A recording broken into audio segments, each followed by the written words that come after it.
പേര് വർക്കി ജോൺ, കൊമ്പനാമുകളിൽ വയലയാണ്. ഇരിക്കുന്നത് എൻ്റെ ഭാര്യ വത്സ ജോൺ, കൊമ്പനാമുകളിൽ വയല.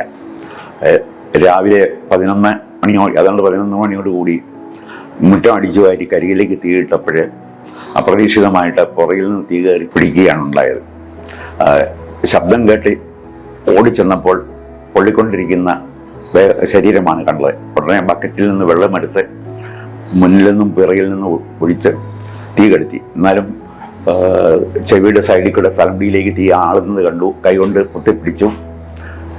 അതിനുശേഷം ഉടൻ തന്നെ മാർസലിവ മെഡിസിറ്റിയിലേക്ക് കൊണ്ടുവന്നു. ഇവിടെ കൊണ്ടുവന്നു കഴിഞ്ഞപ്പോൾ ഡോക്ടറെ 65% പൊള്ളലേറ്റിട്ടുണ്ട്, ശകലം ബുദ്ധിമുട്ടുള്ള കേസാണെന്ന് പറഞ്ഞെങ്കിൽ തന്നെ ഡോക്ടറെ പരിശോധിക്കുകയും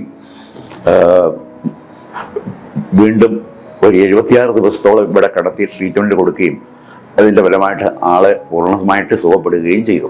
ഇവിടെ വന്നപ്പോൾ ആദ്യമേ ഡോക്ടർ പോൾ ബാബു കാഷ്വാലിറ്റിയിൽ വെച്ച് എന്നോട് ചോദ്യങ്ങൾ ചോദിച്ച് വിവരങ്ങൾ അറിയുകയും അപ്പോൾ 65% പൊള്ളലുള്ളത് ശകലം ദുഷ്കരമാണെന്ന് പറയുകയും ചെയ്തു. എന്നിരുന്നാൽ തന്നെ പൂർണ്ണമായ പ്രത്യാശയോടുകൂടി ഞങ്ങളെ ഡോക്ടറെ വത്സമ്മയെ ഏൽപ്പിക്കുകയും ചെയ്തു. ഡോക്ടർ വേണ്ട പോലെ നിർദ്ദേശങ്ങൾ തന്നിരുന്നു. അത് മുഴുവൻ രോഗി അനുസരിച്ചു. ഡോക്ടറുടെ നിർദ്ദേശങ്ങൾ ഞങ്ങൾ അതുപോലെ തന്നെ പാലിക്കുകയും സന്ദർശകരെ അനുവദിക്കാതിരിക്കുകയും ചെയ്തു. കൂടുതൽ സന്ദർശകർ വന്നു കഴിഞ്ഞാൽ ഇൻഫെക്ഷൻ ഉണ്ടാകുമെന്ന് ഡോക്ടർ ആദ്യം തന്നെ പറഞ്ഞു. അതുകൊണ്ട് ഞങ്ങളെ സന്ദർശകരെ അനുവദിച്ചിരുന്നില്ല.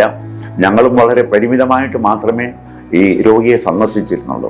ഇവിടെ വന്നതുകൊണ്ട് രോഗി പൂർണ്ണമായിട്ടും രക്ഷപ്പെട്ടു. ഇവിടുത്തെ സ്റ്റാഫ്, ഡോക്ടേഴ്സും നഴ്സുമാരും ഒക്കെ വളരെ ആത്മാർത്ഥതയോടുകൂടി പരിശ്രമിച്ചതുകൊണ്ടാണ് ഈ 76 ദിവസത്തിന് ശേഷം എൻ്റെ ഭാര്യ വത്സമ്മ ഇത്രയും അത്ഭുതകരമായിട്ട് രക്ഷപ്പെട്ടത്.